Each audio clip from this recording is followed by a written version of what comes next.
భూమ్యాకాశముల నడుమ నాటక బూటక రంగమొకటి నడుచుచున్నది. అందు ఆడువారి పాత్ర కంటే చూచువారి జన్మధన్యం. భూమ్యాకాశముల నడుమ నాటక బూటక రంగమొకటి నడుచుచున్నది. అందు ఆడువారి పాత్ర కంటే చూచువారి జన్మధన్యం.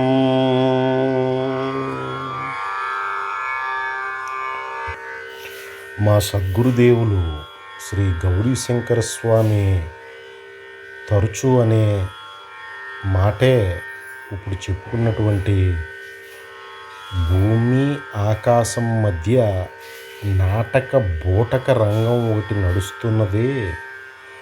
దాంట్లో ఆడేవారి పాత్ర కంటే చూచేవారి జన్మధన్యం అని.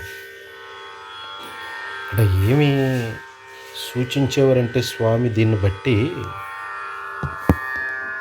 ఈ భూమి ఆకాశం మధ్యన జరుగుతున్న లౌకికమైన వ్యవహారం అంతా ఒక నాటక బూటక రంగం.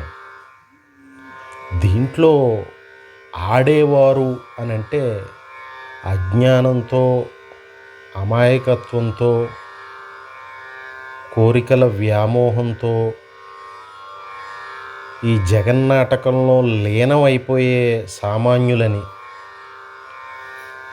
మరి చూచేవారంటే ఆత్మజ్ఞానాన్ని సాధించి జీవన్ముక్తులుగా దేహంతో భూమి మీద నడయాడుతూ ఈ సృష్టి లీలా విలాసాన్ని చక్కగా ఆస్వాదిస్తూ చూస్తూ నిత్యం పరమానందంలో ఉండే జ్ఞానులు మాట. ఇందులో ఎన్నో లోతైన సాధనా రహస్యాలు నిక్షిప్తమై ఉంటాయి మహాత్ముల మాటల్లో.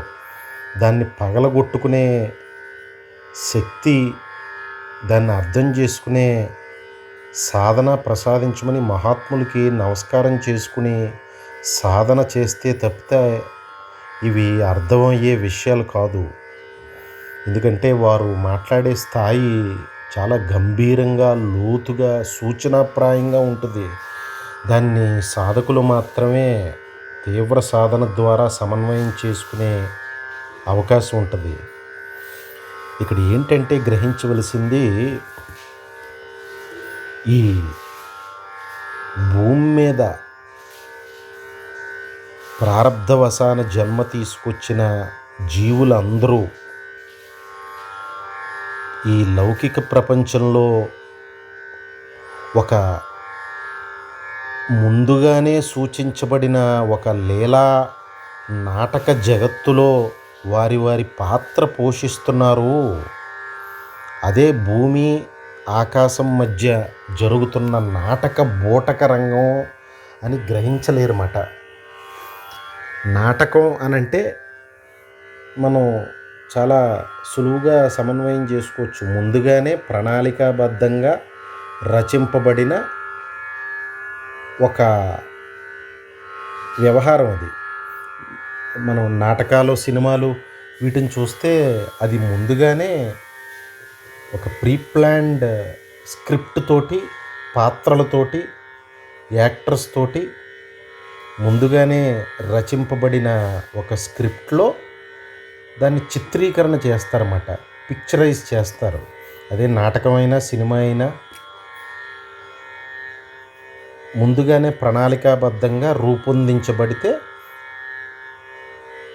ఒక ప్రొడ్యూసరు, డైరెక్టర్ ద్వారా దానికి రూపకల్పన జరిగితే యాక్టర్స్ దానికి ప్రాణం పోసి రక్తి కట్టిస్తారన్నమాట.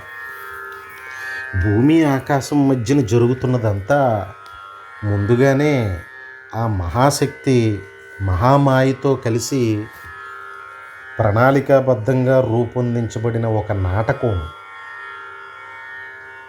మరి బూటకం అంటే ఏంటి? ఈ కలిమాయా ప్రభావం చేత తాము భూమి మీదకి ప్రారబ్ధవశాన వచ్చాము అని ఏమాత్రం ఎరుక లేకుండా అధర్మపరమైన పనులు చేస్తూ, చెయ్యకూడని పనులు చేస్తూ, జీవిత లక్ష్యం ఏంటో తెలియకుండా జీవితాన్ని సర్వనాశనం చేసుకుంటున్న భౌతిక లౌకికవాదులకి వారు చేసే చేష్టలను సూచిస్తున్నారన్నమాట. భూమి మీద తెల్లవారు లెగిస్తే అబద్ధపు మాటలతో, అధర్మపరమైన చర్యలతో, రక్తపు కూడుని తింటూ ఉన్న అమాయకుల్ని సూచిస్తూ చెప్తున్నది ఏంటంటే, తెల్లవారు లెగిస్తే బూటకమే మనుషులు చేసేదంతా. అజ్ఞానంలో, అమాయకత్వంతో,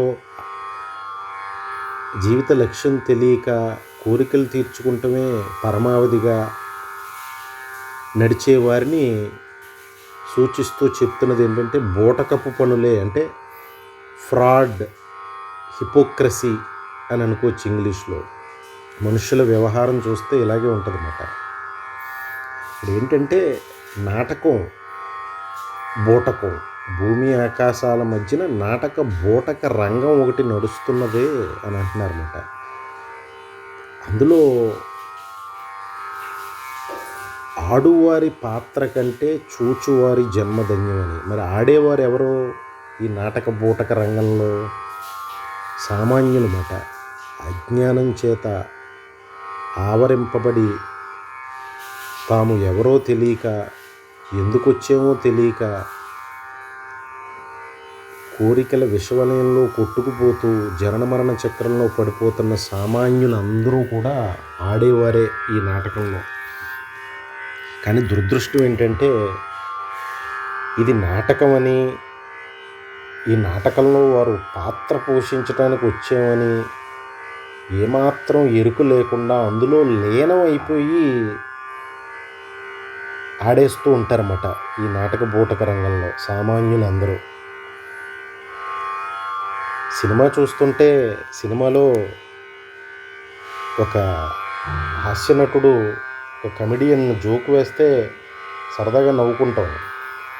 ఒక బాధాకరమైన సన్నివేశం వస్తే ఒక క్షణం పాటు బాధపడతాం. కానీ సినిమా అవగానే మళ్ళీ నవ్వుకుంటూ హాయిగా చేతులు దులుపుకుని ఇంటికి వచ్చేస్తాం. మరి సినిమాని ఎంతో ఎరుకుతో అది సినిమా అని చెప్పి ఆ సినిమా కాసేపు ఆనందంగా కూర్చుంటానికి సినిమానికి వెళ్ళి ఆ సినిమా చూస్తున్న క్రమంలో కాసేపు నవ్వటం, కాసేపు బాధపడటం, కాసేపు భయపడటం, ఇదంతా జరిగినా మళ్ళీ సినిమా అవగానే మనదైన స్వస్వరూప స్థితికి వచ్చేస్తాం కదా. మరి ఈ భూమి ఆకాశం మధ్యన నడుస్తున్న నాటక బూటక రంగం అంతా కూడా సినిమాయే అని చెప్పి తెలియలేక, గ్రహించలేక, అమాయకత్వంతో దాంట్లో పాత్ర పోషిస్తున్నామని ఎరుక లేకుండా దాంట్లో లీనమైపోతూ ఉంటారన్నమాట సామాన్యులు. అదే ఇక్కడ సూచిస్తున్నారన్నమాట స్వామి. ఇంకో రకంగా చూస్తే సినిమాలో నటించే నటీనటులు వారు హాస్య సంబంధమైన పాత్ర పోషిస్తున్న, ఒక ప్రధానమైన హీరో పాత్ర పోషిస్తున్న, ఒక విలన్ పాత్ర పోషిస్తున్న వారికి తెలుసు వారు నిజంగా కమెడియన్ను కాదు, నిజంగా హీరో కాదు, నిజంగా విలను కాదు. బయట వారిదైన స్వస్వరూపం వారికి ఉంది. కానీ సినిమాలో నటిస్తున్నప్పుడు ఆ పాత్రలో లీనమై కాసేపు ఆ పాత్రకి అనుగుణంగా నటిస్తారు. ఆ షూటింగ్ అవ్వగానే మళ్ళీ వాళ్ళ మేకప్లు తీసుకుని వారిదైన సహజస్థితికి వచ్చేస్తారు. ఈ భూమి మీద జరుగుతున్న ఈ నాటక బూటక రంగం అంతా కూడా ఇటువంటి చలనచిత్ర నాటక సంబంధించిన వ్యవహారమే. మనం అందరం, మనుష్యులందరూ, భూమి మీద దేహం ధరించి వచ్చిన మనుష్యులందరం కూడా వారి వారి పాత్ర పోషించడానికి వచ్చాము. ప్రీడిఫైన్డ్ స్క్రిప్ట్లో అని చెప్పి సామాన్యులు గ్రహించలేరన్నమాట. అందుకనే విపరీతమైన వ్యామోహాల్లో చిక్కుకుంటాం.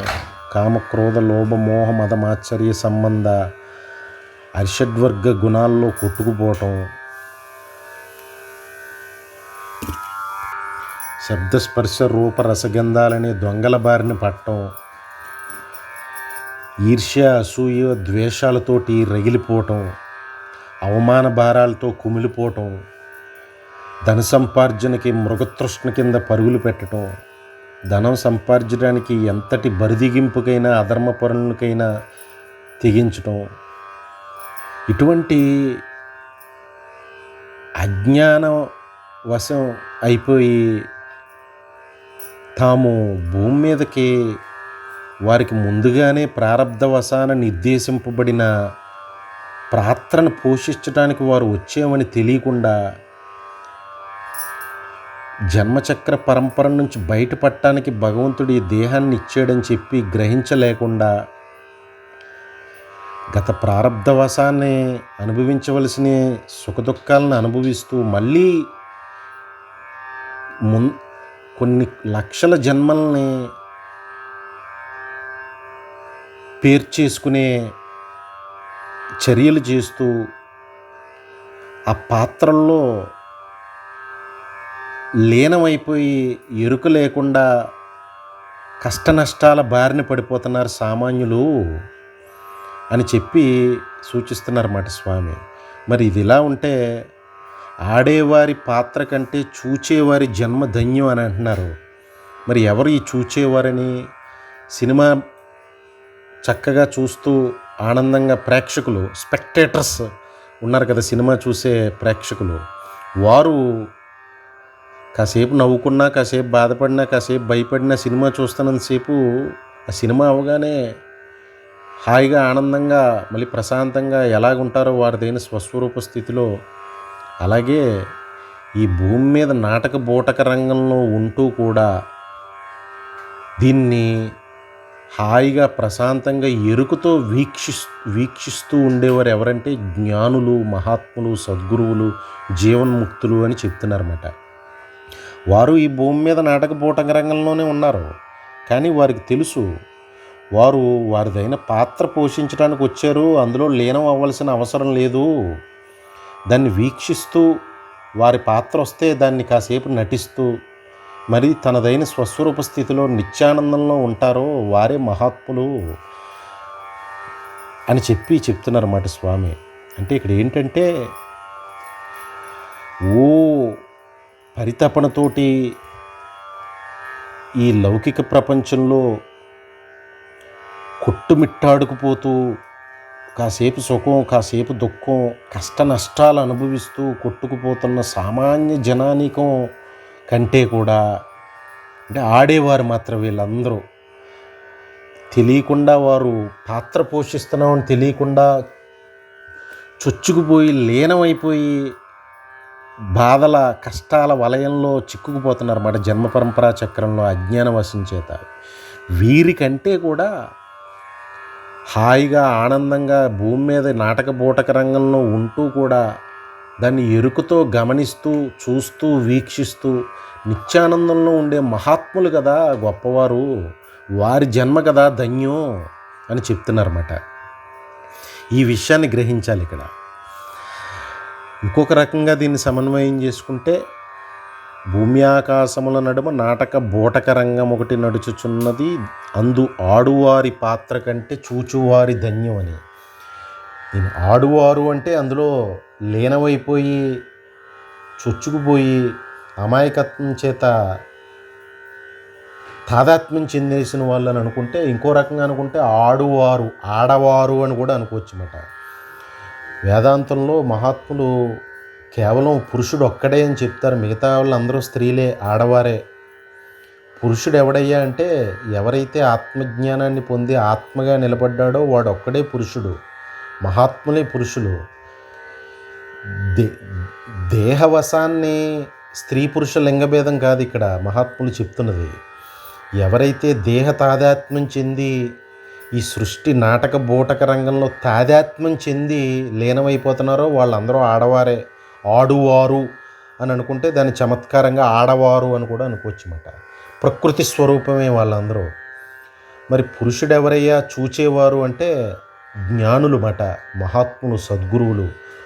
కేవలం పురుషుడు ఒక్కటే, మహాత్ములు జ్ఞానులందరూ ఆ పురుష స్వరూపమే, ఆత్మస్వరూపమే. వారే చూడగలరన్నమాట జరుగుతున్న లీలా నాటకాన్ని, నాటక బోటక రంగాన్ని దూరంగా ఉండి వీక్షించగలిగే శక్తి కేవలం జ్ఞానులకే ఉంటుందన్నమాట.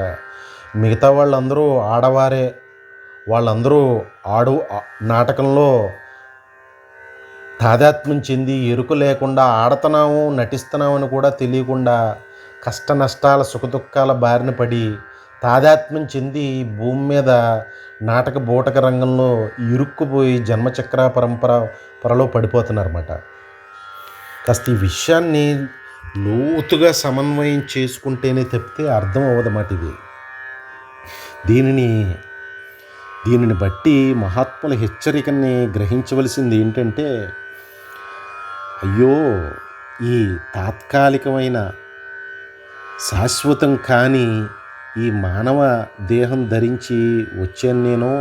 మహాత్ములు చెప్తున్నారు కదా, ప్రారబ్ధ వశాన గత జన్మలో చేసిన పాపపుణ్యాల ఫలితాన్ని అనుభవించడానికి ఈ దేహం భగవంతుడు ప్రసాదించాడు. దాన్ని ప్రసాదించి ఆ పాపపుణ్యాలని ఓర్పుతో, ఆ పాపపుణ్య ఫలితం అయిన సుఖదుఖాలని ఓర్పుతో అనుభవిస్తూ మహాత్ములు చెప్పినటువంటి సాధనా మార్గాన్ని అవలంబించి మళ్ళీ జన్మక రాని స్థితికి వెళ్ళిపోవాలి. అంటే అదే ఆత్మజ్ఞానాన్ని పొందటం అని గ్రహించాలన్నమాట అందరూ. దానికి తోడు ప్రారబ్ధాన్ని ఓర్పుతో అనుభవిస్తూ మళ్ళీ జన్మక రాని సాధన చేస్తూ ఆత్మజ్ఞానాన్ని పొందుతూ ఈ మధ్యలో ఉన్న ఈ నాటక బోటక రంగంలో తాదాత్మ్యం చెందిపోకూడదు, చొరబడిపోకూడదు. ఇదంతా సృష్టి లీలా నాటకం. అందులో నేను ఒక పాత్ర పోషించడానికి వచ్చాను కొంతకాలం. ఈ పాత్రలో నాది కొడుకు పాత్ర ఉంటుంది, భర్త పాత్ర ఉంటుంది, అలాగే భార్య పాత్ర ఉంటుంది, ఒక సమాజం పట్ల ఒక కర్తవ్యత నిష్ట కలిగిన ఒక ఉత్తమ పౌరుడు పాత్ర ఉంటుంది. ఇవన్నీ పాత్రల్ని నేను తాదాత్మ్యం చెందకుండా, తగులుకోకుండా నిష్కామంగా కర్తవ్యం నిర్వర్తించాలి. వేటిని వదులుకుని వెళ్ళమని చెప్పరు ఎవరు మహాత్ములు. ఈ ఉత్తమ కొడుకుగా ఉండగలగాలి, ఉత్తమ భర్తగా, ఉత్తమ భార్యగా ఉండగలగాలి, ఉత్తమ పౌరుడుగా ఉండగలగాలి. ఇవన్నీ పాత్రలో పోషించవలసిందే, కానీ తాదాత్మ్యం చెందిపోకూడదు. ఇది రుణానుబంధ రూపేణ అని చెప్తారన్నమాట. పశువులైనా, కుటుంబంలోని తల్లిదండ్రులైనా, భార్య అయినా, కొడుకులైనా, సమాజంలో మనకు తారసిల్లే ఏ జనమైనా రుణానుబంధం మాట ఇదంతా. దాంట్లో ఎవరి పాత్ర వాళ్ళు తప్పనిసరిగా కర్తవ్యాన్ని సక్రమంగా, ఇల్లు తుడిచే పనైనా మనకంటే ఎవరూ గొప్పగా చేయలేరు అన్నట్టుగా చేస్తూ కుటుంబం పట్ల నిర్వర్తించవలసిన బాధ్యతల్ని, కర్తవ్యాన్ని సక్రమంగా క్రమశిక్షణతో నిర్వర్తిస్తూ చేయవలసిన పనులన్నీ సక్రమంగా చేస్తూ వృత్తిని సక్రమంగా నిర్వర్తిస్తూ సమాజం పట్ల ఉత్తమ పౌరుడిగా ఉంటూ ఇవన్నీ చేస్తూనే ఉండాలి. కానీ తాదాత్మ్యం చెందకూడదు. విపరీతమైన కోరికల వ్యామోహం, ధన వ్యామోహం, కీర్తికాంక్షల్లో పడిపోకుండా తను నిర్వర్తించవలసిన కర్తవ్యాన్ని కుటుంబం పట్ల నిర్వర్తిస్తూ మిగతా సమయాన్ని సాధనకు కేటాయించి జీవిత లక్ష్యాన్ని చేరుకుంటానికి మళ్ళీ జన్మ పరంపరలో చిక్కుకోకుండా ఉండే సాధనను కొనసాగించాలన్నమాట. అది ఇక్కడ సూచిస్తున్నారు.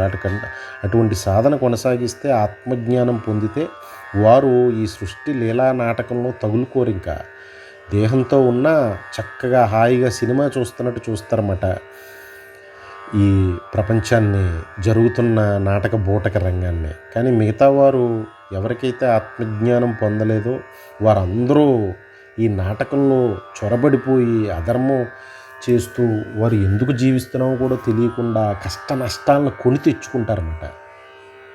ఈ విషయాన్ని లోతుగా సమన్వయం చేసుకుంటే జీవితానికి గొప్ప సాధనా రహస్యం అవుతుందని గ్రహించాలి. సర్వం శ్రీ సద్గురార్పణమస్తు. జై గురుదత్త.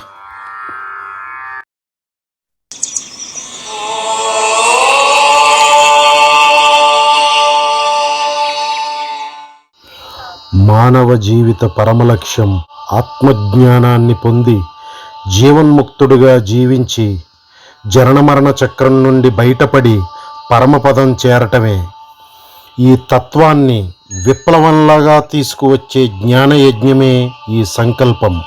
సర్వం శ్రీ సద్గురార్పణమస్తు. జై గురుదత్త.